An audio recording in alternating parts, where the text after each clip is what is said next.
Hi everyone, this is Richard. Welcome to the YouTube channel and thank you for checking out the video today. This is Great British Steam Trains in Miniature Part 2. And I thought I'd do Part 2 with the beginning of the video with this set here particularly. This is the Hornby Merchant Ventura set, which is in the catalogue number R2077. And I think it's one of the last train packs that Hornby released that were A, manufactured in Margate in the UK, and B, the tender had the motor in, as compared to the modern versions these days that have the loco drive prototypically in the steam loco itself, not the tender. So this is a tender driven steam loco from Hornby, and it's one of the iconic Great British train packs that Hornby released, and I think it's really worthy to have in this video because it is a Great British train.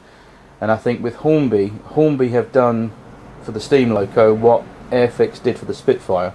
It's really iconic, so I think really this is going to be a cool video to do, and I hope that you enjoy it. So here we are then. This is the set that I bought off eBay a good while ago, and it's been sitting underneath the layout, so I thought I'd dig it out. I've never done a review on it before, so I hope you enjoyed this video and find it interesting and give me some feedback. Okay, so enough of the box. I'll stop the video and we can have a little peek at what's inside, and then I'll get on with some running afterwards.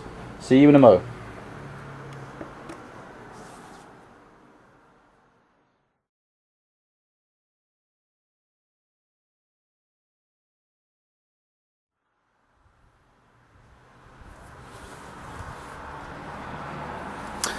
Okay, welcome back to part 2 of Great British Steam Trains in Miniature Part 2.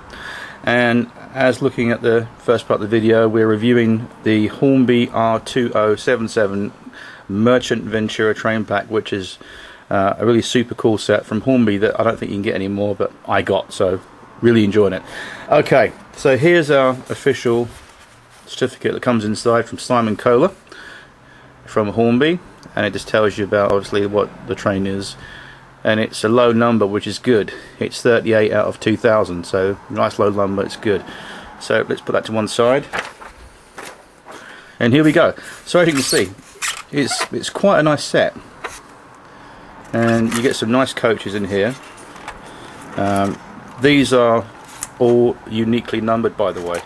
You can see that on the camera, but these are all uniquely numbered, and they've got running name boards on there as well. Obviously, being a Great Western set, you got the correct running boards: Paddington, Bath, Western Supermare, and there's got some quite really nice picked out detail on there as well. Overall condition of the coach is actually quite smart, and then the paintwork's in good condition. Under frame detail is good. So yeah, the buyer was pretty accurate in his description, saying that it was unrun or in mint condition. The only thing that was very a little bit disappointing about this set was that I'll get this out and show you, the tender, as we mentioned, it's a tender drive loco, so the motor is going to be in here as opposed to in here. So one of the most strangest and odd things about it was that when I put it on the track, it didn't run. So I thought, well, maybe it's a connection problem, track problem, or you go through the normal things, don't you? And when I actually open it up, if I can, I'm not sure if I can actually open this up now, but here we go. I had to rewire this.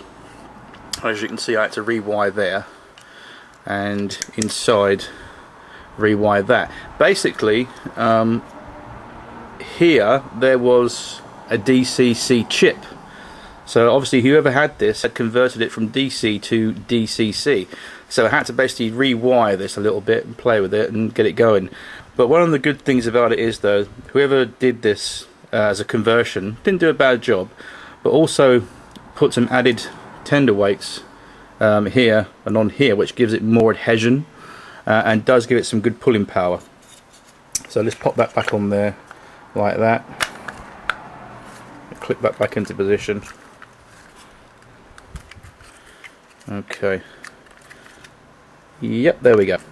So that's, as you can see, is our power unit, or our tender drive for the actual loco. This was interesting as well. I mean, she is a gorgeous loco, don't get me wrong. I mean, it really is a really nice model. As you can see, some nice paintwork on there. The paintwork itself is very crisp. and is in good condition, no scratches, no nicks, no scuff marks. Really is a nice loco. The only thing that gives it away that it's a Margate manufactured model is that A, it's tender driven, and secondly, it's got that little bit dodgy printed running number on the smoke box. Now if you compare this to the modern numbered locos of Hornby, they're much more smarter. This is more of a factory printed on job, so it looks a little bit sloppy as far as I'm concerned. It could be neater, and you could renumber this if you wanted to, but anyway, overall it's still a nice loco, and I'm quite pleased with it. The other unique thing as well with this loco, like I said, there was two problems with this. One was it was converted to DCC, so I had to reconvert it back to DC, and this was extremely stiff. It would not run. These axles were completely seized up, and they were catching on something. So what I had to do was take this chassis apart, and there's a spacer that goes over the running axles inside that I haven't got. I've got in my spares box I took out, and then what I did, I just completely re-greased every single axle and bearing, and as you can see, she's lovely and smooth now. So that solved that problem, and that's pretty much it in terms of what you get inside. So you get the X-Great Western King class loco, King John, and you get a composite coach, composite, and a brake coach. So let's put her on the layout, let's have a run, and I'll see you soon.